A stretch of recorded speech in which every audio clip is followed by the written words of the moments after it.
नमस्कार दोस्तों, मैं कमलेश मालवीय ई ज्ञान द क्लासेस में भविष्य के सभी शिक्षक शिक्षिकाओं का हार्दिक स्वागत करता हूं। आज हम प्रमुख मनोवैज्ञानिकों के जो इतिहास है और उनके सिद्धांत हैं उनमें एक और कड़ी लेकर के आया हूं और जो वैज्ञानिक हैं वो सी.एल. हल हैं।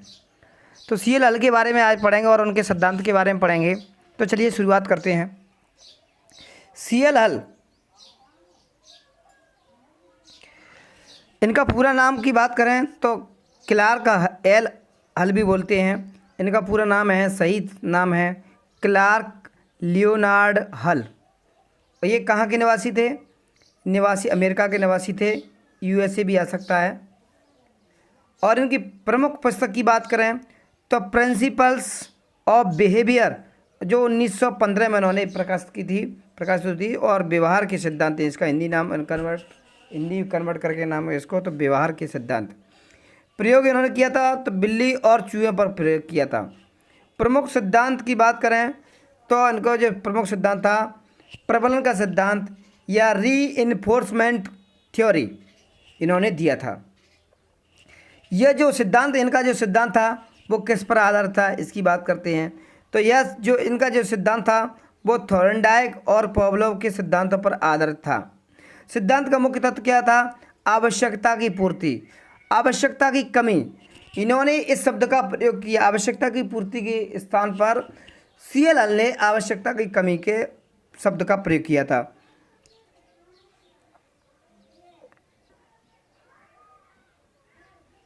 यह सिद्धांत, प्रत्येक मनुष्य अपनी आवश्यकता की पूर्ति करने का प्रयत्न करता है।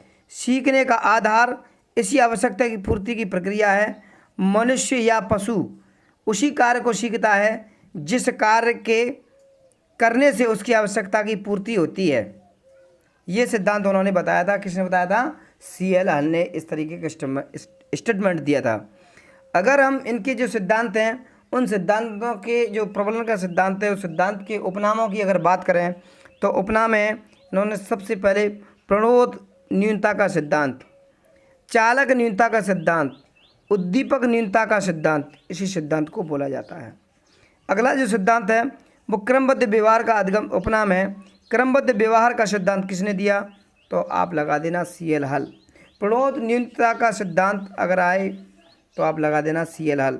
चालक न्यूनता का सिद्धांत अगर आए तो आप लगा देना सी.एल. हल। उद्दीपक न्यूनता का सिद्धांत अगर आए तो आप लगा देना सी.एल. हल। सहचारी अधिगम का सिद्धांत या सतत अधिगम का सिद्धांत किसने दिया था? तो सी.एल. हल ने दिया था। ये इस सिद्धांत के उपनाम हैं। गणितीय निगमन का सिद्धांत किसने दिया था? तो सी.एल. हल ने दिया था। ये प्रबलन के सिद्धांत जो है, रीइंफोर्समेंट जो थ्योरी है उनके सभी उपनाम हैं। चलिए आगे देखते हैं।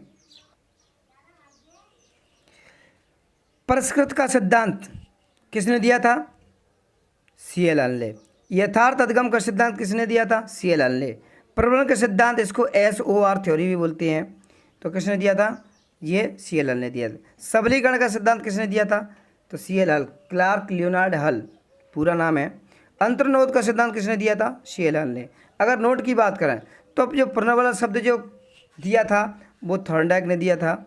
व्यवहार का पुनर्बल में जो क्या प्रयोग किया था वो स्किनर ने किया था। प्रबल का जो सिद्धांत दिया था वो सी.एल. हल ने दिया था। सी.एल. हल ने 3 चरों का प्रयोग किया था, आश्रित चर, स्वतंत्र चर और नियंत्रित चर। ये नोट में हो गए। अगला देखते हैं। दोस्तों वीडियो को अंत तक देखते रहिए क्योंकि परीक्षा की दृष्टि से बहुत ही महत्वपूर्ण है और इसमें बहुत से अच्छे अच्छे प्रश्न बन रहे हैं। आपके जो ऑप्शन टाइप OT लगा करके आपको पता चलेगा कि कितना हम अच्छी तरीके से पढ़े हैं, इसलिए प्रैक्टिस करते रहिए और वीडियो को अंत तक देखते रहिए। तो प्रमुख कथन उन्होंने दिए थे वो क्लार्क हल ने दिया था। एक कथन दिया था, प्रमुख कथन दिया। प्रमुख कथन क्या दिया था क्लार्क हल ने? क्लार्क हल ने बताया था कि सीखना आवश्यकता की पूर्ति की प्रक्रिया के द्वारा होता है। सीखना आवश्यकता की पूर्ति की प्रक्रिया के द्वारा होता है। आवश्यकता की कमी शब्द का प्रयोग किसने आवश्यकता की पूर्ति के स्थान पर किया था? किसने किया था? सी.एल. हल ने किया था। स्किनर ने क्या बोला था कि अब तक का सीखने के जितने भी सिद्धांत प्रस्तुत किए गए हैं उनमें से यह सिद्धांत सर्वश्रेष्ठ है।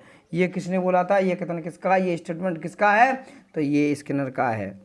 पुनर्बलन का सिद्धांत, पुनर्बलन कहते किसे हैं ये समझते हैं, शब्द है पुनर्बलन, तो उसको भी समझ लो कि पुनर्बलन कहते किसे हैं। पुनर्बलन का मतलब होता है ऐसी कोई क्रिया जो अनुक्रिया की संख्या में वृद्धि करती है। पुनर्बलन या रीइंफोर्समेंट कहलाती है। यह दो प्रकार का होता है, सकारात्मक और नकारात्मक। ये दो प्रकार का होता है। सकारात्मक धनात्मक पॉजिटिव पुनर्बलन यह सुखद एवं आनंददायी परिणाम देने वाला होता है और पुरस्कार और प्रशंसा इसके एग्जाम्पल उदाहरण हैं। नेक्स्ट आगे देखते हैं।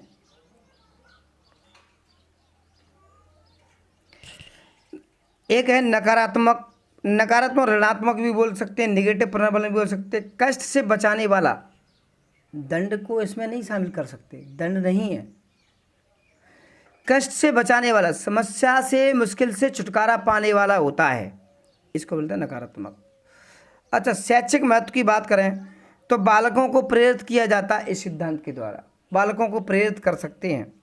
उद्देश्य और इस सिद्धांत से उद्देश्य और लक्ष्य स्पष्ट हो जाते हैं। पुरस्कार दंड की व्यवस्था को समझाता है। यह सिद्धांत पाठ्यक्रम बनाते समय विद्यार्थियों की आवश्यकता पर बल देता है। दोस्तों, अगर आपको इस वीडियो की PDF फाइल चाहिए तो आप प्ले स्टोर से टेलीग्राम ऐप डाउनलोड करके ई-ज्ञानदा क्लासेस को ज्वाइन कर लें। और अगर हमारा यूट्यूब चैनल सब्सक्राइब नहीं किया है तो हमारे यूट्यूब चैनल को सब्सक्राइब कर लें और बेल आइकन पर प्रेस कर दें ताकि हमारी प्रत्येक वीडियो आप तक पहुंच सके। और वीडियो को लाइक और शेयर ज़रूर कर दें। अगर कोई प्रश्न आपके मन में कोई उलझन पैदा करता है कोई, तो आप कमेंट में जा कर के पूछ सकते हो और दोस्तों को शेयर जरूर कर दें। दोस्तों, बार बार कहना अच्छा नहीं लगता है, तो हमारे मेहनत बनती है उतना लाइक करने में। आपका बिल्कुल फ्री में पढ़ा रहे हैं, फ्री में सब कुछ दे रहे हैं, तो आप शिक्षक और समझदार हो तो लाइक और शेयर ज़रूर कर दें। धन्यवाद।